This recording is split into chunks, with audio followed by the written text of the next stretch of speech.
ಆನೆ ಎಷ್ಟು ಎಲ್ಲಿಗಪ್ಪ? ಈ ಒಕ್ಕೋಡಿ. ಎಷ್ಟು ಬಂದವಂತೆ? ಅಲರ್ಟ್ ಆಗಿ ಜೀಪ್ ತಗೊಳ್ಳಿ. ಆನೆ ಬಂದವಂತೆ ಫೋನ್ ಮಾಡೋ. ನೀವ್ ಯಾರು ಹೇಳಿ? ಈಗ ಬರ್ತಾರ ತೆಂಗಿ ಮರದ ಮೇಲೆ ಕುತ್ಕೊಂಡ್ಬಿಟ್ಟವ್ರೆ ಅಂತ ಒಬ್ಬ ಯಾರೋ ಇವರು. ನೀವ್ ಯಾರಪ್ಪ ಫೋನ್ ಮಾಡ್ತಿರೋದು? ಯಾವ ಊರು? ನನಗೆ ಈಗ ಫೋನ್ ಮಾಡಿದ್ರು ಸರ್, ಮಿಸ್ ಆಗಿ ಫಾರೆಸ್ಟ್ ಅವ್ರು ಮಾಡಿದ್ರು, ನಾನ್ ಮಾಡಿದೆ ಸರ್. ಫಾರೆಸ್ಟ್ ನಾಗರಾಜು.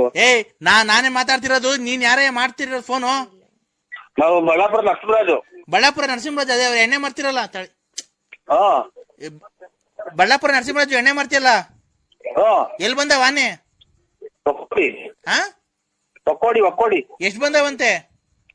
ಕೇಳಿಲ್ಲ ಸರ್, ಗಾಬರಿ ಮಾಡ್ಬಿಟ್ಟೆ, ಯಾರೋ ಮರದ ಮೇಲೆ ಸೇರ್ಕೊಂಡ್ಬಿಟ್ಟವ್ರಂತೆ. ನಾನು ಫಾರೆಸ್ಟ್, ನನ್ನ ನಂಬರ್ ಕೊಟ್ಟವ್ರು ಫಾರೆಸ್ಟ್ ಅಂತ ನನಗೆ.